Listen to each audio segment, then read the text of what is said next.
Previously on 2 Up and Overloaded.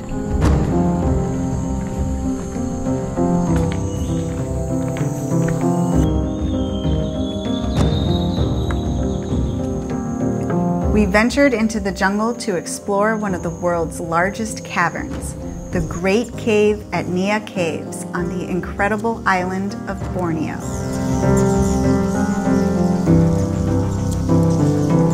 It was here in East Malaysia that Deep Skull was found, the Paleolithic skull of a woman who lived in this cave more than 40,000 years ago. Along with her remains, over 200 Neolithic burials have been uncovered here, making this one of the largest Mesolithic and Neolithic cemeteries in island Southeast Asia.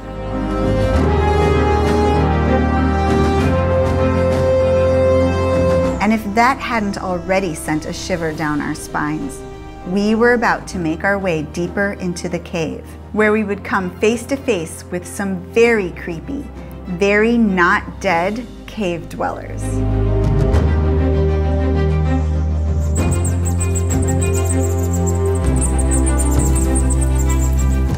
Okay, I legitimately got the creeps.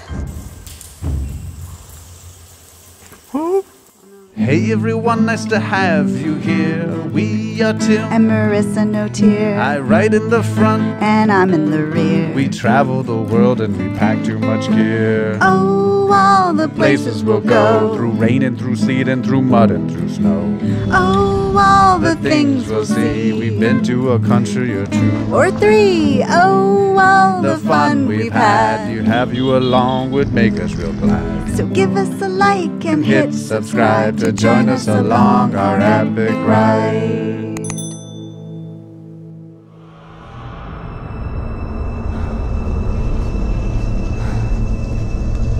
We're on our way to Moon Cave, which is completely dark. There's no light that's going to be coming in. And so we'll have to use our phone lamps. Oh my gosh, but this is already quite a bit freaky, considering that all I hear are bats, and they're flying all around me. Wow. So when we walked in, we made a decision to go further and deeper into the curtain of darkness and stench that was an arrow pointing to, we didn't even know. It said like Moon Cave that way, and we're like, okay, let's do that. Yeah, and it's called Moon Cave because it's got a bunch of like craters in the wall. Look, you know, it looks very lunar landscape-esque. And on the floor. And this floor is soft and squishy and spongy and stinky, and it is all made of bat guano, which is bat poop. Ah. Those sounds are so freaky.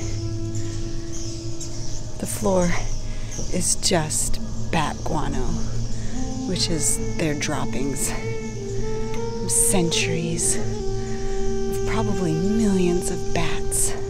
That was one of the first and most noticeable things about this cave, was the incredible amount of bats there, the stink, the sound of them.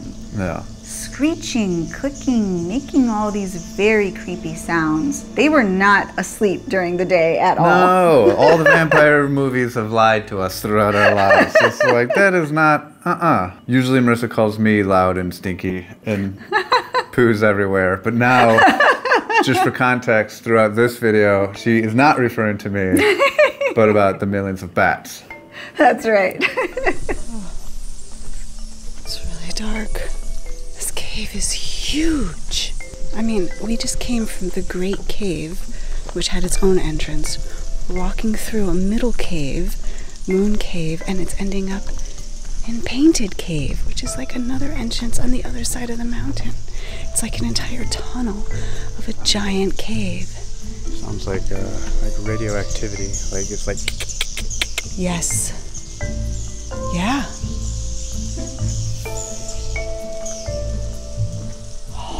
Freaky. I mean, I kind of like bats. I know that they're very important for the world, and therefore I like them even more. But I think they're kind of cute. But it is freaky to hear their sounds, not gonna lie.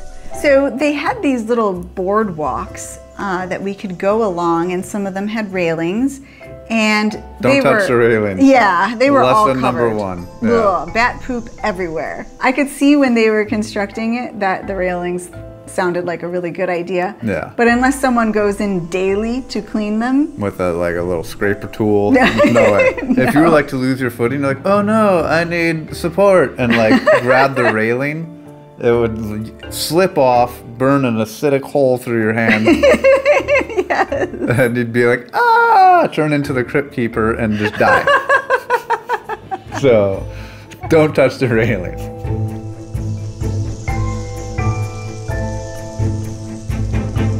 So to the side of the well-marked boardwalk area, you could kind of go off-roading, I should say, and there were these little ladders that led down to another cave entrance. Yeah, it was like a choose-your-own-adventure book where, like, you'd pretty much have to return back to page 1 because it's like, oh no, you died again. And you're like, oh, all right, well, go down dark, scary ladder into smelly darkness? Yeah. Turn to page 76. Yeah, you died. That's what we chose. That's what we did. And it was super scary. Like, It was. It was not well lit, obviously. You know, there wasn't, and a lot of caves that we've been to, it almost looks like an orchestra hall, you know, because it's just well lit and really, really pretty. But this is the down and dirty and stinky version. There was no like electricity running through. Not There were at all. no lights. This was cave. We were channeling our Neanderthal past and trying to get our. I have more Neanderthal than the average person, so I was in the lead. Check out these brows, folks. This just comes to me naturally. I could almost see in the dark. But with the help of our cell phones Yeah. and their light source, that really did help us. Otherwise, we wouldn't have been able to get anywhere. This it is was true. very, very dark, and this was the middle of the day. These little ladders, I wouldn't call them rickety, but they were also covered in bat guano, and so they were extremely slippery. And then the areas between the ladders, it was very hard to see your footing.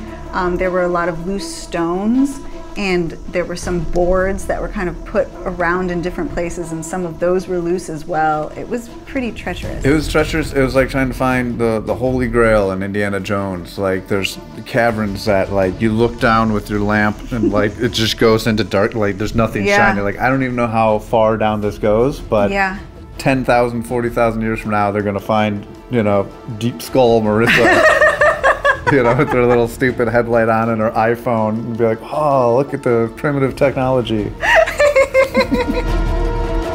This was truly a slipper path. A slipper path.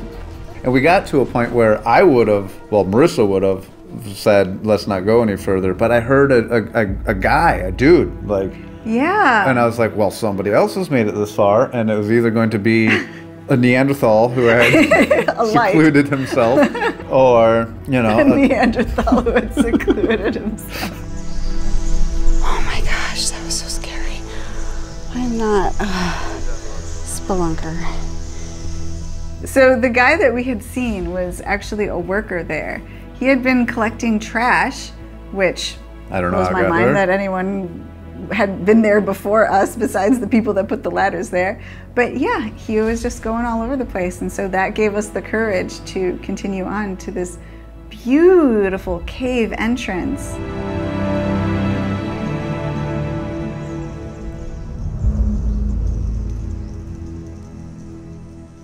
It was well worth the immediate danger we had put ourselves through.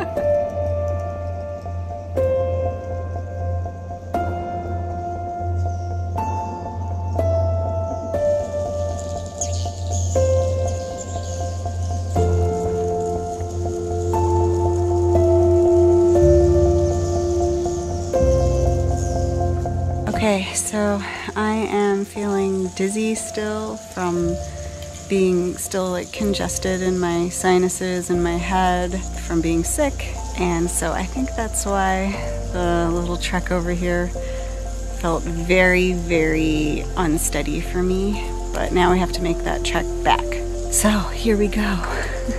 Wish us luck.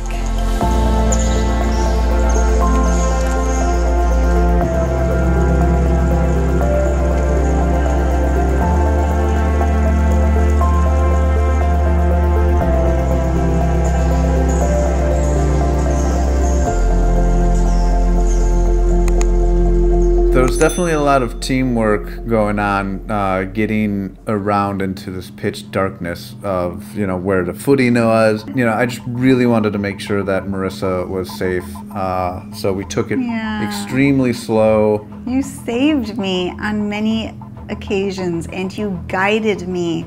You told me what was ahead and every single step I should take and with which foot and where I should put my hands. The edge of this board, this whole part is super sketchy.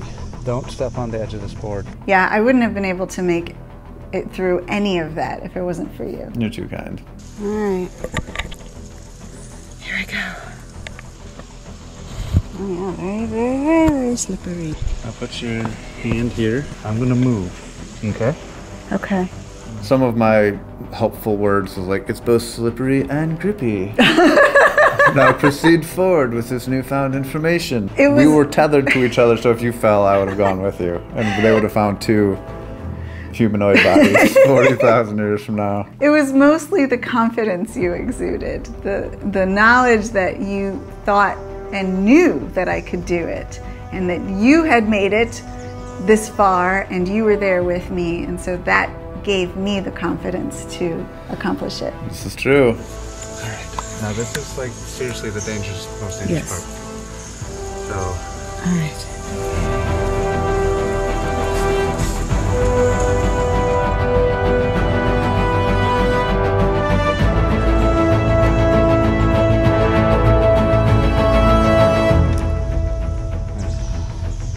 Don't think that any of these rocks are rooted. Just Look at us, cave spelunkers. No. I felt like we were in like the B-take version of Lord of the Rings, like when we got to Mordor and we're like, like Bill and Ted's version, like, let's go down there. And we did it, and we lived to tell the tale, and we shouldn't have. Everything has a little bit of grip and a little bit of slip, but once you make it past here, we should be good. Oh, the worst is over. Yes. We got back to the main path, and I said, that might be the last time we deviate into the scary bowels of the earth. This next part of the cave was the freakiest, darkest tunnel. I didn't know where the walls were. I couldn't see them. It didn't matter. All you could do was listen to this strange clicking. It wasn't like the millions of bats that had been in the Great Cave. It was more like alien clicks. What is that sound? So weird. And then you're walking along this little tiny light that you have with the flashlight along the boardwalk, and every once in a while a cave cricket jumps out, which is huge and giant and black and scary, and there's spiders all over the bat poop covered railings, and there's bats hanging overhead and flying around. It was very freaky. It is crazy dark in here, and we are all alone. All you can hear are the sounds of the bats. And you can see them too. You shine the light up onto the rocks all around us. Bats are incredible creatures that help pollinate plants and reduce insect populations, especially the dreaded mosquito. A single bat can eat more than 600 insects in 1 hour, which is the equivalent to a person eating 20 pizzas in 1 night. They are the only mammals that can fly, and bats have few natural predators. Besides human development, disease is actually one of their biggest threats, mostly because they live in such large colonies and so close together. I had freaked myself out because I thought, oh, look at these cool spiders. I'll take some footage of the spiders. And I kept seeing more and more and more. And then I just freaked myself out by getting close to these spiders. Definitely your own fault. And we're like, let's look for more little beady glow-in-the-dark eyes in this dark, humid cave. Okay, I legitimately got the creeps. Do you think it's 10, 20,000 beady little glow-in-the-dark eyes? Ah! But yeah, and the cave crickets, they're no fun, but I knew they were harmless. They're not venomous. They're just gross looking. And I think They are. if you're a bad person, you're coming back in the next life as a cave cricket. Well The cockroaches of the underworld. This is true. I'm getting freaked out just thinking about all these things.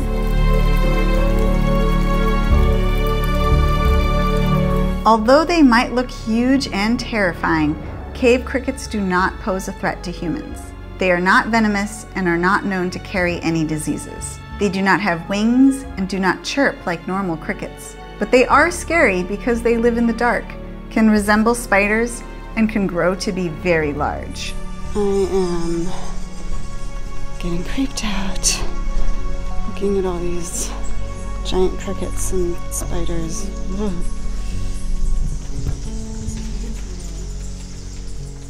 But through the darkness, there was light. Yes. There was, we turned this corner and there was this UFO. I'm surprised there wasn't a cow floating up through it. There was this insane, rays of light that were just driven into the cave. And we must have caught it at the perfect moment of the perfect day for the sun to hit it at such a equinox light. It was this shaft of heavenly rays that were streaming down through the cave and onto these giant limestone rock formations. Holy moly, folks. That is pretty cool.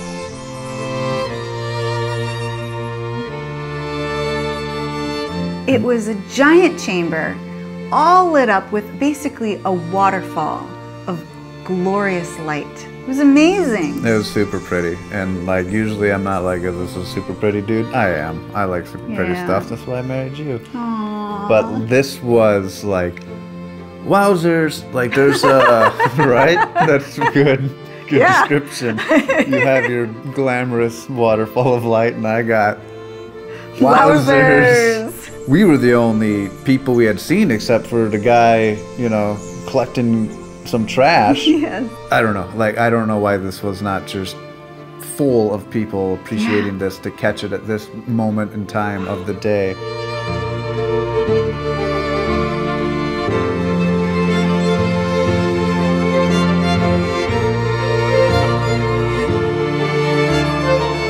Because they had to go through that horrible tunnel of doom. There were the bats pooping on you and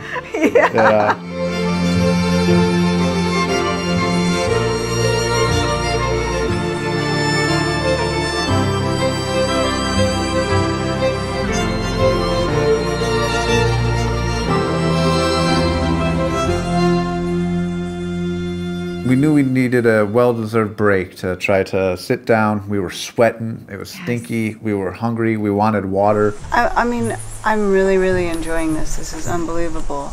But I feel like my ears are kind of I hear myself echoing because I'm still all congested in my head. I'm dizzy. I feel like I just ran a marathon. I could never do that, but if I did, I just feel exhausted, like I can't stand, and I think I just need a pick-me-up. Water was easy because you can unscrew the cap and drink it, but our hands by this time, after climbing around all these rocks, making sure we don't die, we were now,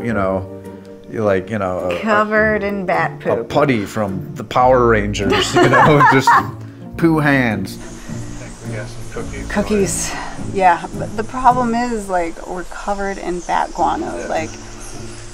I'm concerned about drinking water, and I just don't want anything to get in it. And we had cookies. We had these cookies, but I was very afraid to eat them because I didn't want to touch them and eat the bat poop. It's like COVID-24. It was the guy eating chocolate cookies in the back cave. How to eat cookies when your hands are covered in bat guano. You did a good job. We did do it very well. Yeah. We could be on some like weird like Japanese game show. We would rock that. We would. Obviously, I wish I was feeling better, but this is still like, oh my goodness. I mean, we've been to caves before, but this is unlike anything I've ever experienced in my life. It's amazing. It's pretty cool, folks. I have to say, I haven't been in many caves, but none of the caves that I have explored have been anywhere near as cool and as amazing as this. This is just fantastic. Now, the scaffolding that you see behind me is actually quite old. It was built by the people who inhabited these caves up until the 1950s, collecting those birds' nests from the swiftlets. They make these nests out of their spit, and these people would collect them, and then they would sell the nests mostly to the Chinese, who believe it has wonderful properties for longevity, healthy properties. I don't know if they were like climbing up these wooden scaffolding or what. Yeah, I wouldn't do that.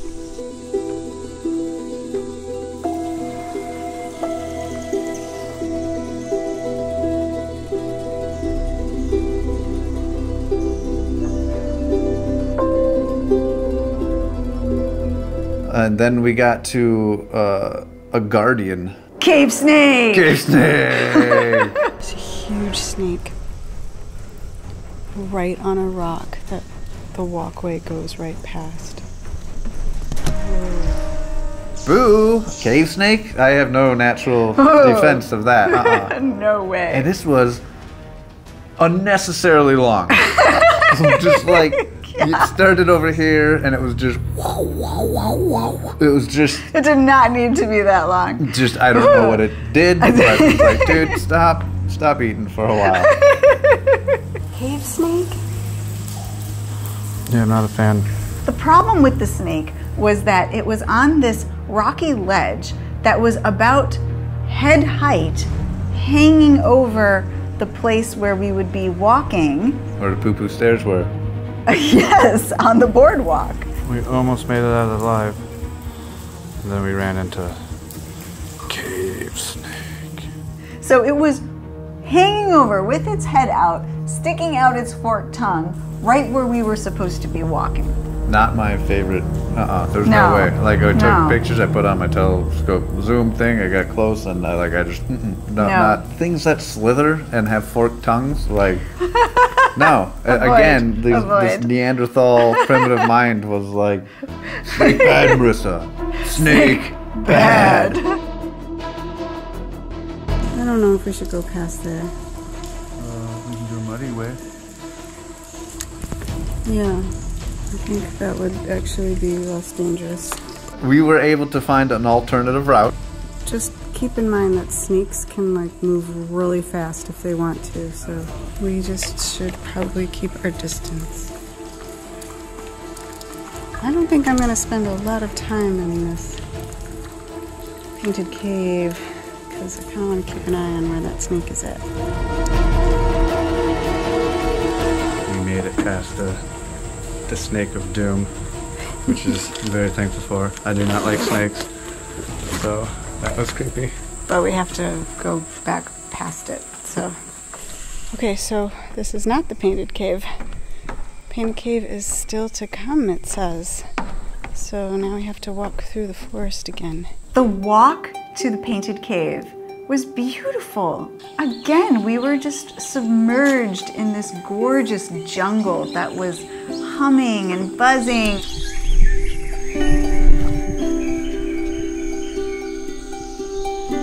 I half expect to find Yoda here. Yeah, right? There was actually some kind of breeze every once in a while. And we figured, yes. you know, walking through the jungle, it's hot and humid. And I guess comparatively from being in the cave, which is just dank, Yeah. humid, you're getting pooped No on. breeze. Like anything besides that, Yeah. it's like, wow, this is really, really nice. Yeah.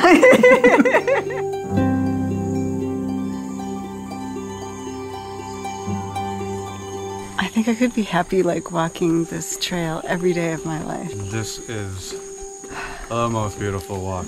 This is insane. Everything with that snake has been Yeah. insane. But like, look at these. This is like Cambodia's, you know. Oh my gosh, it's like its Angkor own Wat. hidden temples. It's amazing.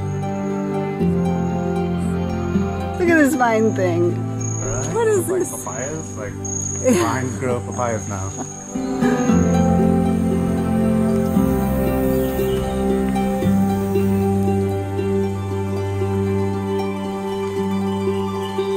But we finally made it to Painted Caves. I think this is Painted Cave. Now, these cave paintings are only 1,200 years old. I say only because in the Great Cave, you know, they have a skull from 40,000 years ago. Oh man. But these are still very, very old. This is where the paintings are of the Painted Cave. And although a lot of people say they can't see, oh, I see too. I see the little tail. Unfortunately, they're hard to see nowadays, but you can still make out the boats that they painted on the cave walls, as well as a few of the people and different shapes, all in this beautiful red paint. It was really pretty, and that was a good exclamation point to the end of our day. We had been hiking for hours at that point. We had seen highs and lows, climbed up highs and lows, risked, you know, our mortal lives. But now it was time to turn around and head back through everything that we had just been through. You loosen up your tension. Good I job. think you should be good from here, but I think you're all right. This isn't too bad. Very good.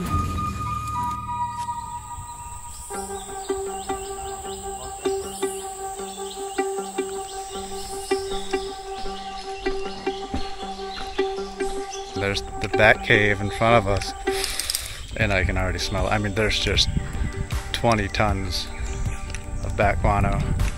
It's got to be healthy for you. So like any good epic quest, we went past the snake cave. Okay, we're back to Snake Cave. I hope it's still where it was, so that I don't have to worry about where it could be now.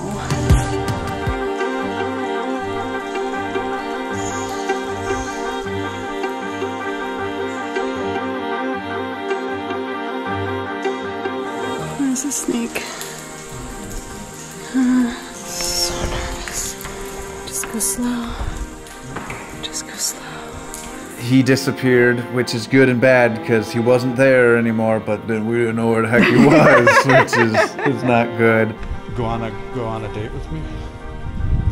And back up the stairs into, you know, where the shaft of life used to be, but now the sun had shifted. And then, yeah, back through the tunnel of non-love. And then finally, we descended down these magnificent staircase into the great cave where we had begun our adventures, and into the light and out of the darkness. Next time, we get on the motorcycle again, and as we make our way back to Kuching, we explore some of Malaysia's influential Chinese heritage. But all that will be in the next episode. So thank you so much for watching this video. I hope you liked it. If you did, please give us a big thumbs up and hit the subscribe button below. Ding, ding. And if you are interested in coming to the island of Borneo and touring around Sabah on a motorcycle with us as your guides, please check out our new Borneo tour at www.2upandoverloaded.com/Borneo tour. We guarantee 0 cave snakes.